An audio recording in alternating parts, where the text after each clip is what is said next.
perempuan dibedaki, dibibiri, dirias. Boleh kamu Nis? Boleh, tidak apa-apa. Supaya apa? Yang melihat itu biasanya gini, ya Allah, mayitnya wahyu. Ya, ahli itu merupakan kalau mayit ini cantik, insya Allah ahli surga.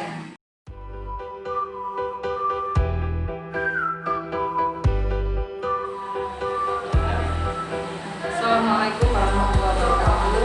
Sahabat-sahabat Fatayat, pengurus cabang Bangil.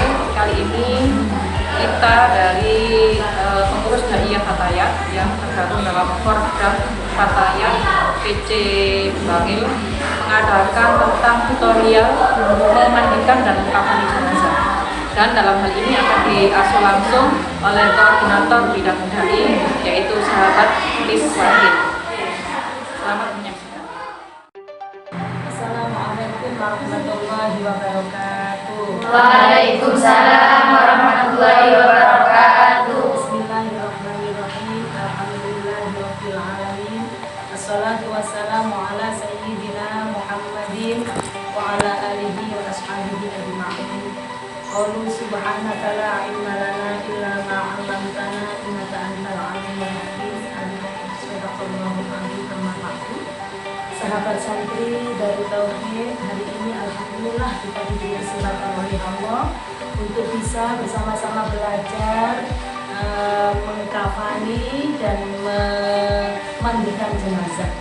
Mudah-mudahan Allah selalu memberi hidayah kepada kita sehingga ilmu yang kita dapat hari ini mudah-mudahan bermanfaat untuk kita semua. Amin. Langsung saja sahabat santri, bahwasannya orang yang mau meninggal itu namanya muhtador. Apa? Muhtador. Kalau kita menunggu orang yang mau meninggal, tadi disunahkan membaca surat Yasin dan surat Ar-Rum. Itu langkah pertama.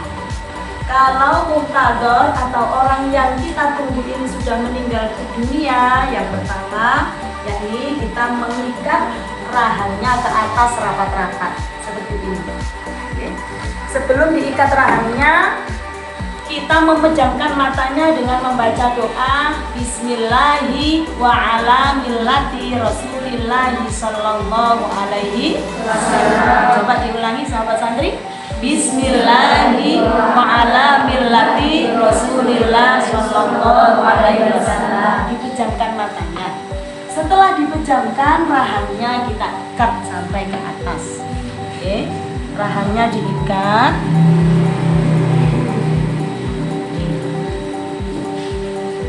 Rahangnya diikat, kedua tangannya juga diikat, kakinya juga diikat. Oke, kakinya diikat. Setelah diikat semua, kalau di dalam kitabnya dihadapkan ke arah kiblat sambil dimiringkan badannya. Tapi kebanyakan di masyarakat kita pada umumnya dibiarkan seperti ini. Setelah itu kita menuju ke pemandian jenazah. Apa yang harus kita siapkan? Kita harus menyiapkan diantaranya adalah sampo. Sampo harus disiapkan, sabun juga harus disiapkan. Jangan lupa handuk. Handuk ini untuk apa? Nanti setelah mandi, badan mayit ini kita keringkan pakai handuk. Harus ada handuk. Tidak boleh dengan sewek. Apa namanya sewek? Jarit. Tidak memakai jarit, tapi dengan handuk. Nanti kalau mayit ini sudah diangkat ke tempat pemandian, yang memandingkan tidak boleh terlalu banyak, cukup 3 orang saja. Di sana langkah-langkah kita kalau mau memandikan mayit, memandikan jenazah, harus pakai sarung tangan. Supaya apa? Supaya kulit kita tidak menyentuh kulitnya jenazah. Harus pakai sarung tangan. Kalau tidak pakai sarung tangan, harus pakai kapas. Kapasnya yang tidak boleh yang kecil-kecil, tapi kapasnya harus yang lebar, yang panjang-panjang, supaya mengantisipasi tidak sampai kulit kita menyentuh kulitnya jenazah.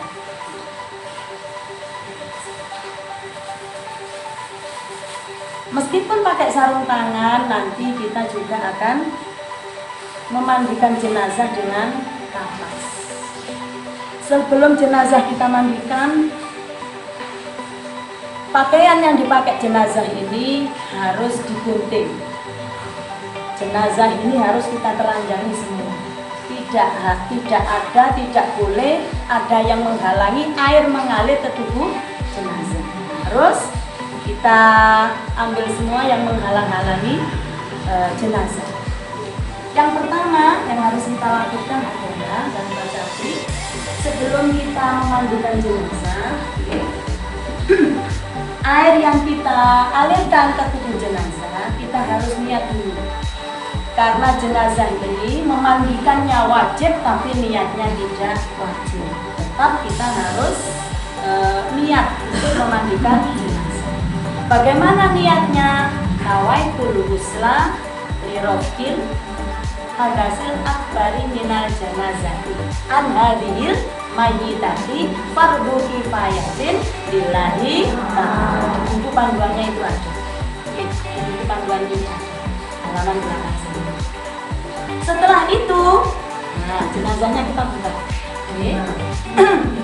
Kita buka, tadi semuanya diambil, oke. Telanjang, tapi bagian auratnya tidak boleh sampai terbuka, harus tertutup seperti ini. Jareknya ini harus ada disediakan, maksudnya disediakan ember. Oke. Pakaian-pakaian yang telah kita gunting tadi dimasukkan ke dalam ember. Setelah itu air kita ratakan dulu dengan membaca doa tadi. Oke. Setelah air kita ratakan, semuanya diratakan, kita niat. Kita wudhu dulu, belum niat memandikan jenazah. Kita niat dulu. Karena niatnya wudhu itu wajib. Niat memwudhukan jenazah ini wajib. Oke. Niat ingsun mudoni iki mayat karena Allah Ta'ala. Jadi mayat ini sudah kita ambil, semuanya sudah kita ambil. Mayat ini kita mudoni seperti kita wudu sehari-hari. Oke. Diwudoni wajahnya, setelah wajahnya tangannya, setelah kedua tangannya, keningnya, rambut. Oke. Setelah itu telinganya boleh kita wudoni karena hukumnya sunnah, langsung ke tangan. Jari-jarinya harus kita gini-ginikan supaya air mengalir ke jari-jarinya jenazah. Oke. Setelah itu baru kita niat. Nawaitul ghusla an hadhil mayyitati, baru kita niat untuk memandikan mayit. Setelah diwudoni tadi, langkah yang pertama setelah air mengalir ke tubuh jenazah, diwudukan, yang kedua dimandikan dengan niatnya tadi. Dan doanya Allahumma aghsilha bil ma'i wat talji wal jarrati. Setiap kali kita mengalirkan air ke tubuh jenazah, kita berdoa. Ghufranaka ya Rabbana, ghufranaka ya Allah, Rabbana ilaikal masir. Ghufranaka ya Rahman, Rabbana wa ilaikal masir. Ghufranaka ya Rahim, Rabbana wa ilaikal masir. Setelah itu, yang bagian bawah membersihkan jemari-jemarinya, yang tengah juga, yang atas juga. Caranya dengan apa? Dengan kapas tadi, dengan kapas yang sudah ada sabunnya. Nah, misalnya di tengah-tengah. Gini kan. Nah, oke. Dengan sabun, rambutnya dengan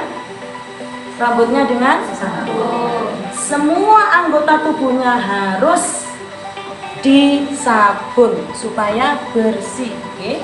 Kalau ada yang menghalanginya, ya termasuk kalau rambutnya ini karena sakitnya terlalu lama, rambutnya ini ada yang mengepul, kita potong, kita gunting rambutnya. Kita kasih wadah seperti wadah yang dapat berkat itu, ya, kalau kita selamatan itu ya, ditaruh di situ, dikasih air hangat. Biar apa? Rambutnya yang kental tadi biar tidak kental. Oke, cek gak kempel dikei banyu panas terus mari ngoten dibarengi sama.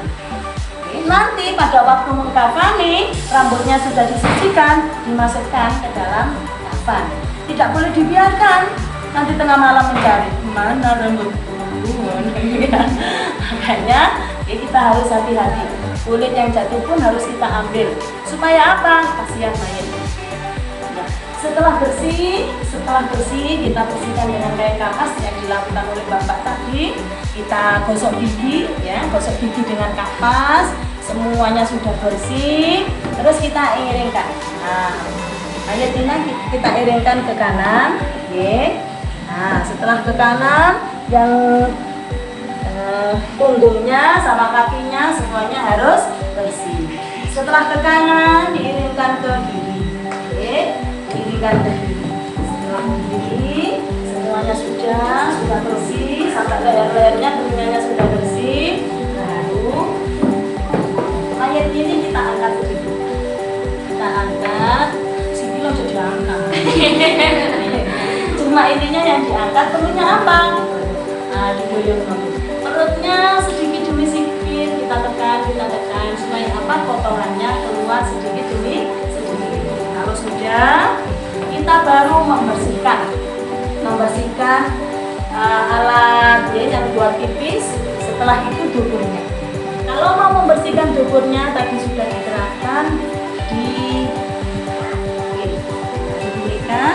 Setelah itu dimasukkan ke dubur, diangkat ininya, dibersihkan. Duburnya tadi dibersihkan sampai bersih. Setelah itu kalau sudah bersih, baru duburnya, kapasnya dimasukkan ke duburnya tadi. Kalau sudah bersih, semuanya sudah bersih, jenazahnya sudah bersih, baru kita niat memandikan lagi. Niat insum ngedusi iki mayit krana Allah. Setelah selesai kita mensucikan mayit, niat memandikan mayit, baru kita wudhu. Sebelum mayit ini diangkat masuk, kita wudhu dulu. Seperti tadi, otomatis ininya harus ganti karena ini sudah najis. Ya, ininya diganti. Persiapannya kerudung pipis ini dua. Yang pertama untuk memandikan yang pertama, yang kedua setelah disucikan. Kalau sudah itu baru setelah suci semua, setelah diwudoni, kita keringkan tubuhnya jenazah dengan handuk.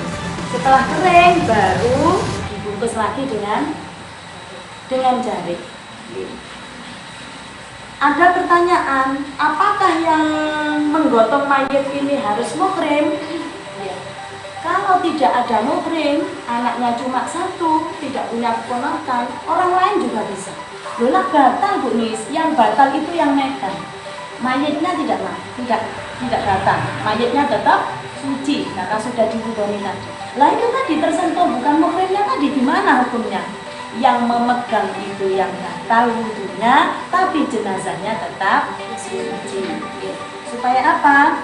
Supaya tidak kasihan kalau tidak punya muhrim, tidak di rumahnya mencari-cari kalau sing gotong. Kalau orang perempuan menggotong mayat, iya kalau tubuh mayat ini kecil, kalau tubuhnya gemuk kan nggak kuat, gitu ya. Malu tiba mayatnya kelataran, bisa buka mati deh satu orang gitu ya. Nah sudah, setelah kita mandikan jenazahnya, setelah kita dengan handuk, kita tutupi dengan ini.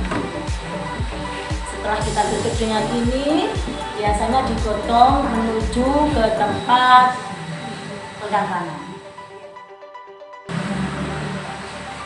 Biasanya setelah ini kita kasih di kampung-kampung, biasanya di kitabnya juga dianjurkan dikasih apa ini namanya tadi? Kayu cenggong ditaburkan. Termasuk juga dengan kapur barus ditaburkan. Ya. Setelah itu boleh ditambah baju ihram. Karena mayatnya wasiat, nanti kalau saya meninggal baju ihram saya sampai kapurnya. Utawa rokoku sampai kapurnya. Cek kapur tembung telaku asrayai aku dimakamkan. Ditaruh di yang nomor ini. Setelah kafan pertama ini baju ihram atau mukena yang diamanatkan tadi. Setelah itu ini lapis yang kedua.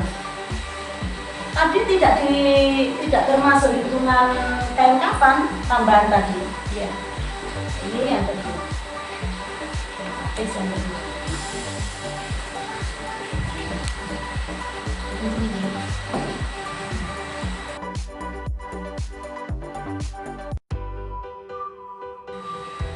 Ini sebentar tolong. Ada salah satu sapi yang tahu. Nah, kamu mau deh. Enggak tadi. Mau. Nah, ada kerudungnya dan juga ada cawetnya. Nah, sapu tangan gimana? Nah, ditaruh di celana.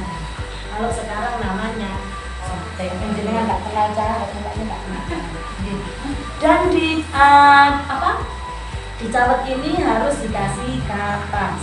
Oke, dikasih kapas. Pilih kan. Sama kata cowok bina tak orang begitu. Nah, dikasih taruh di sini. Oke. Ini bajunya nanti ini kan.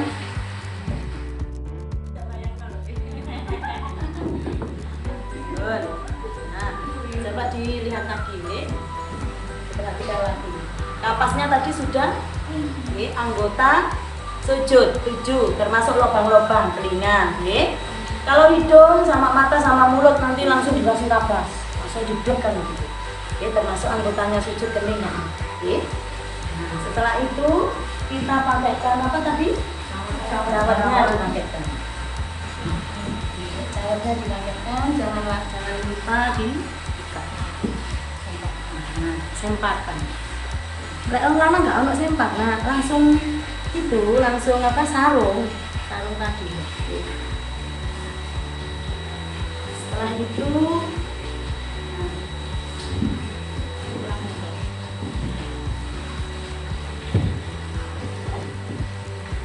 caranya naruh kain kafan terserah, yang kiri dulu boleh, yang kanan juga boleh. Tapi kalau lihat posisinya bersedekat, posisi kanan di atas. Bajunya tadi sudah paham ya caranya memakai.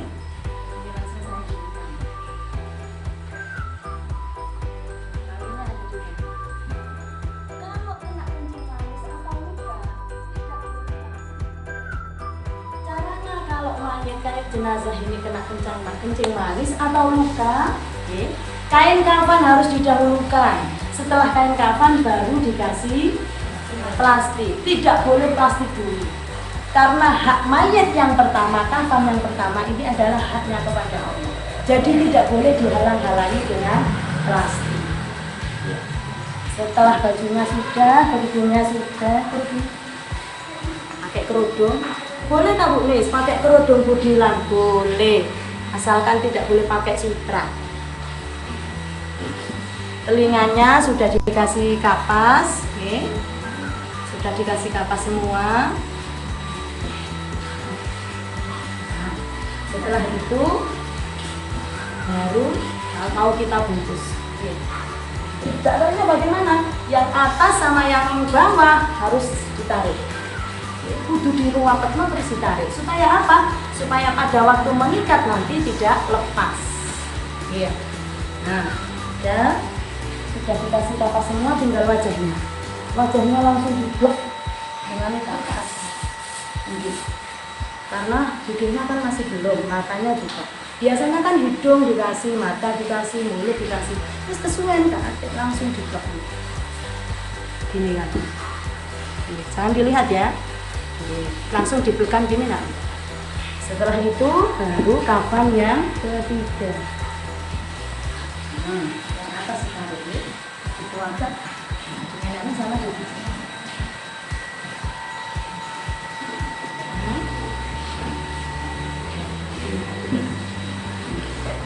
Tiga kali.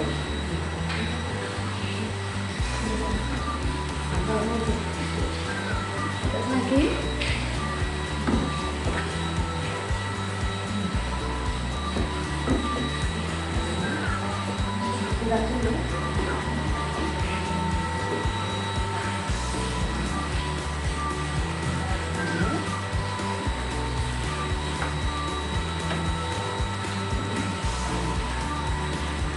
Kalau sudah seperti ini,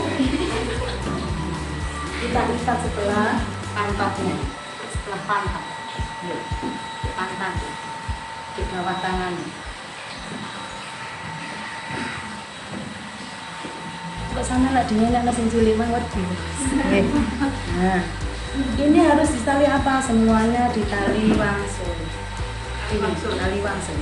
Tak boleh tali mati ya, tali langsung. sing kuat. Ini.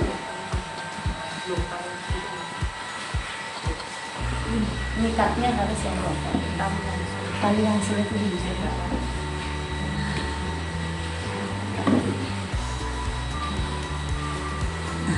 Ini kita namanya tali langsung. Setelah dikafani, biasanya dikasih minyak. Alangkah baiknya kalau minyak yang dipakaikan untuk jenazah bukan minyak yang beralkohol. Biasanya di desa-desa itu minyak seringgi. Minyak seringgi itu alkoholnya itu terlalu banyak. Kalau tidak ada, tidak apa-apa meskipun beralkohol. Alangkah baiknya tidak beralkohol. Kalau perempuan dibedaki, dibiri, dirias, boleh tulis, boleh, tidak apa-apa. Supaya apa? Yang melihat itu biasanya gini, ya Allah, mayitnya waduh. Ya, ahli itu merupakan kalau mayit ini cantik, insya Allah ahli surga. Kalau ini apa? Oke, sudah ada yang ditanyakan mengenai memandikan dan mengkafani jenazah? Ada. Baik sahabat-sahabat sekalian, materi sudah diberikan oleh tutor kita yaitu sahabat Muswatin. Mari kita saksikan bagaimana para santri dari Darut Tauhid ini cara atau mempraktekkan apa yang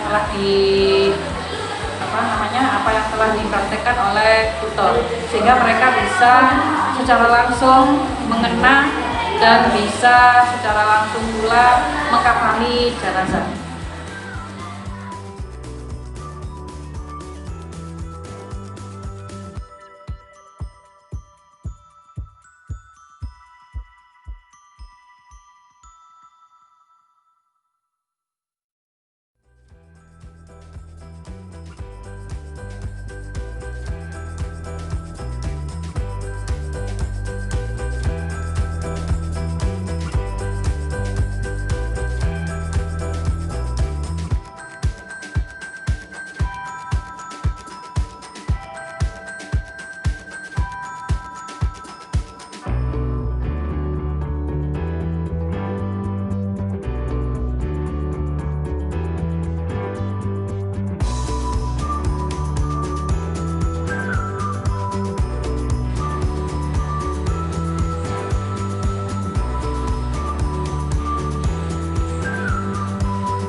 Semua dijadikan sahabat santri yang selalu ingat mati.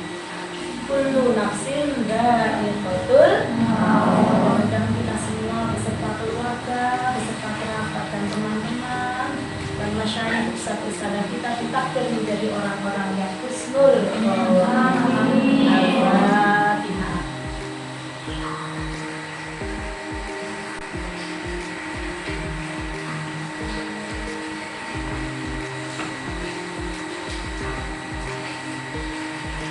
Mungkin itu mudah-mudahan bermanfaat dan mudah-mudahan barokah. Kurang lebihnya mohon maaf. Aku kata Wassalamualaikum warahmatullahi wabarakatuh. Waalaikumsalam warahmatullahi wabarakatuh.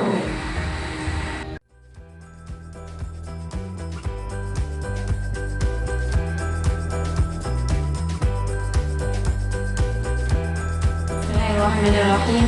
Alhamdulillah kita dapat melaksanakan tata cara memandikan dan mengkafani jenazah. Bismillahirrahmanirrahim. Alhamdulillah kepada para ibu Fatayat, terima kasih atas perhatian tadi sehingga kita sebagai santri Darut Tauhid kita bisa melakukan tata cara memandikan dan mengkafani jenazah.